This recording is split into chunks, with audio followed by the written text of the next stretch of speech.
네, 우리는 지금 유니티 엔진의 게임 오브젝트의 클래스 하이라키와 겟 컴포넌트의 원리를 살펴보는 중입니다. 유니티를 시작을 해서 빈신에 큐브와 플레인을 추가를 했습니다. 그리고 테스트라는 스크립트 컴포넌트를 하나 만들어서 큐브에도 추가를 했고 플레인에도 추가를 했습니다.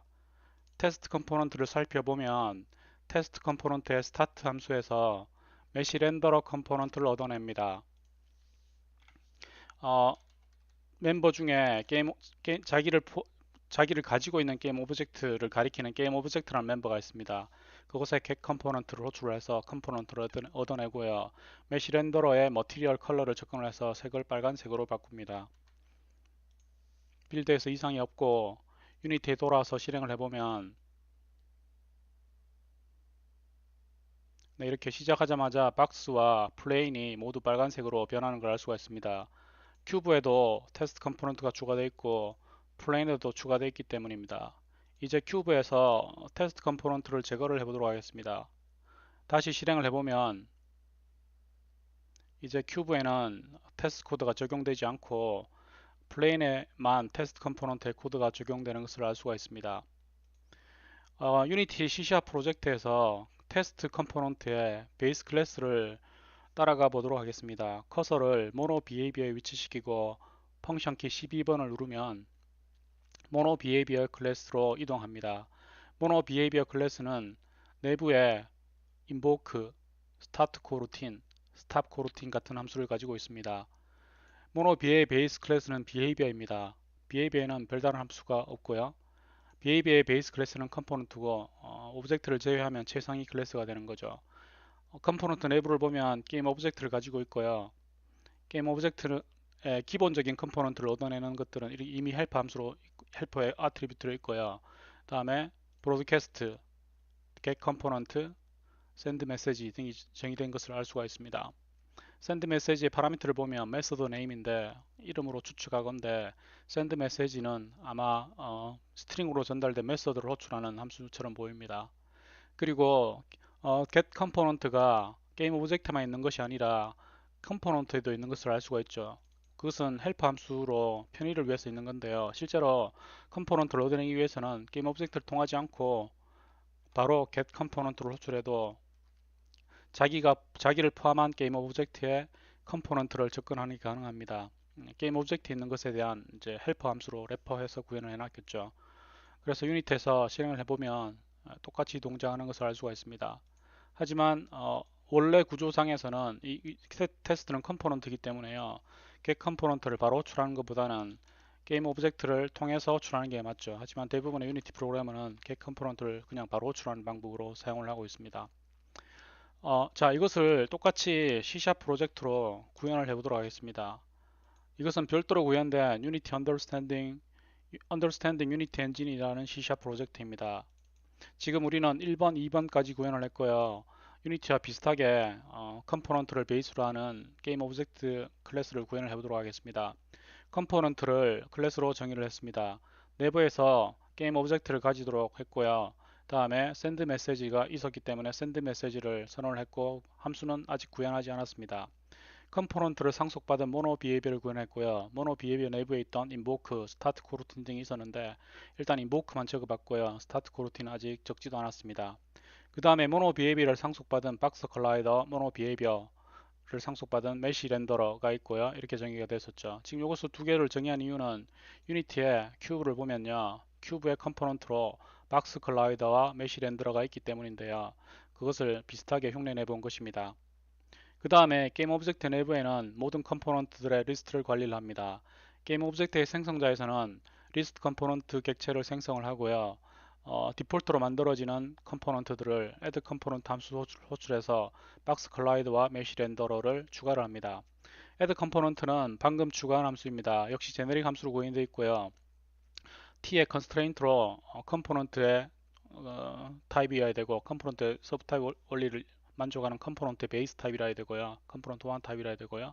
그 다음에 new t를 이용을 해서 t 객체를 생성할 수 있다는 뜻으로 new를 명시를 했습니다. 이것의 의미는 뭔가 하면 이 제네릭 함수 내부에서 파라미터를 가지지 않은 디폴트 생성자 객체 타입의 T 객체를 만들 수 있다는 뜻이고요. 이렇게 new T를 사용하기 위해서는 new 이렇게 명시를 해줘야 됩니다.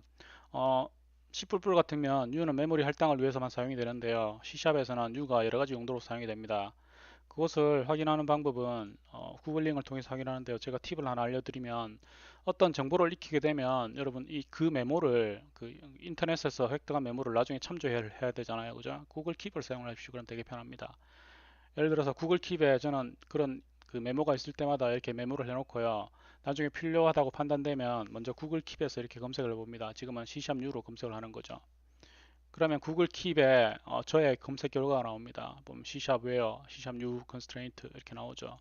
먼저 이 메모를 보면 그 C샵에서는요, 그 벌추얼로 정의된 메서드를 상속받았을 때 오버라이드해서 원래 오버라이드 하는 기능인 거죠. 오버라이드 할 수도 있고요.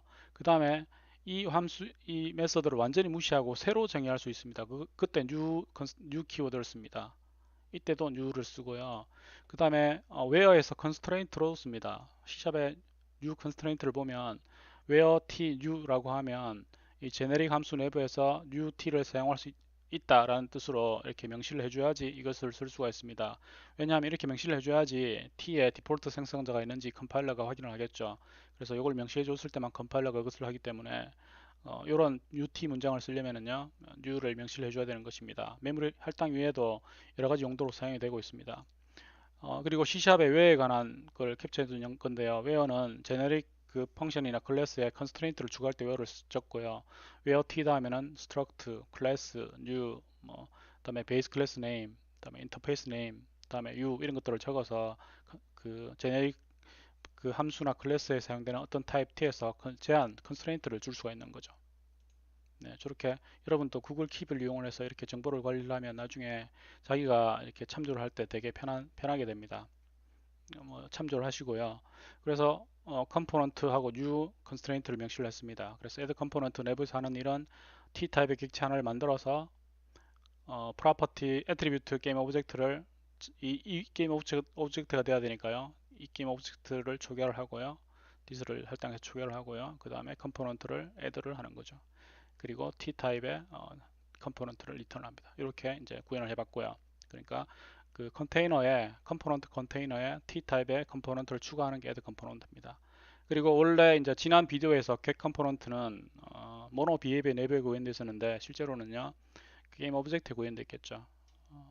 컴포넌트를 아이터레이션 하면서 타입이 T와 일치하면요 타입 오브는 리플렉션 기능입니다. 그러면 컴포넌트를 리턴을 하는 거죠. 그리고 T 타입으로 이렇게 캐스팅을 하려면은요 T에 대해서 컨스트레인트가 이렇게 지정되어 있어야 된다고 했습니다. 이제 메인에서 게임 오브젝트 1을 만들어서요 게임 2에 해당하는 함수를 구현하는 게 가능해지는 거죠. 자, 이렇게 구현되어 있습니다. 그래서 우리가 살펴본 클래스 하이라키와 유니티의 클래스 하이라키와 맞게 간단하게 구현을 해본 겁니다.